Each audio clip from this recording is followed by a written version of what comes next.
Disse o Senhor a Moisés: Apresenta-te a Faraó e diz-lhe: Assim diz o Senhor, o Deus dos Hebreus: Deixa ir o meu povo para que me sirva. Porque se recusares deixá-los ir, e ainda por força os detiveres, eis que a mão do Senhor será sobre o teu rebanho, que está no campo, sobre os cavalos, sobre os jumentos, sobre os camelos, sobre o gado e sobre as ovelhas, com pestilência gravíssima. E o Senhor fará distinção entre os rebanhos de Israel e o rebanho do Egito, para que nada morra de tudo o que pertence aos filhos de Israel. O Senhor designou certo tempo, dizendo: Amanhã fará o Senhor isto na terra.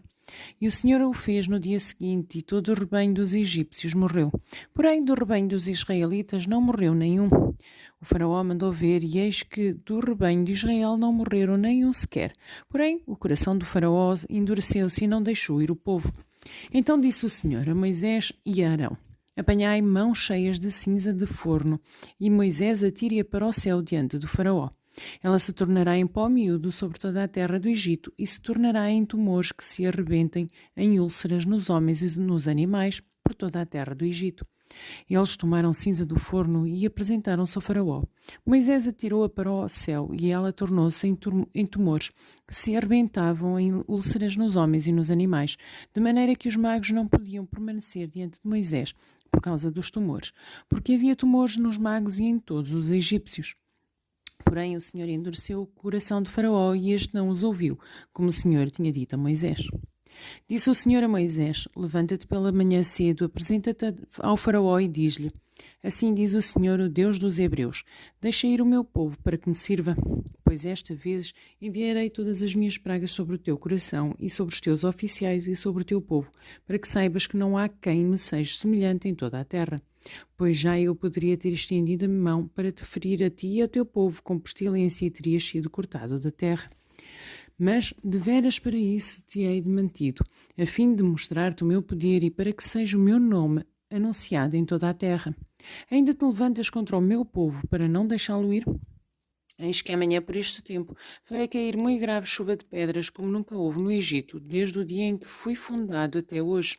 Agora, pois, manda recolher o teu gado e tudo o que tens no campo, todo o homem e o animal que se acharem no campo e não o recolherem a casa, em que indo sobre eles a chuva de pedras morrerão. Quem dos oficiais do faraó temia a palavra do Senhor fez fugir os seus servos e o seu gado para as casas. Aquele, porém, que não se importava com a palavra do Senhor, deixou ficar no campo os seus servos e o seu gado. Então disse o Senhor a Moisés: Estenda a mão para o céu e cairá chuvas de pedras em toda a terra do Egito, sobre homens, sobre animais e sobre toda a planta do campo na terra do Egito. E Moisés estendeu o seu bordão para o céu. O Senhor deu trovões e chuva de pedras, e o fogo desceu sobre a terra.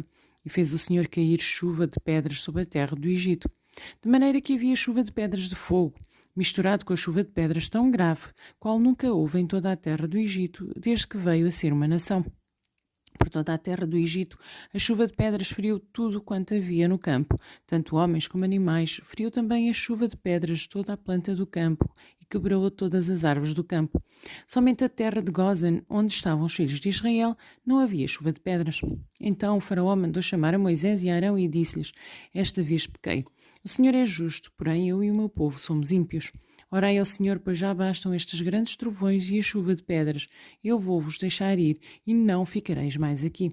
Respondeu-lhe Moisés: Em saindo eu da cidade, estenderei as mãos ao Senhor, os trovões cessarão, e já não haverá chuva de pedras, para que saibas que a terra é do Senhor.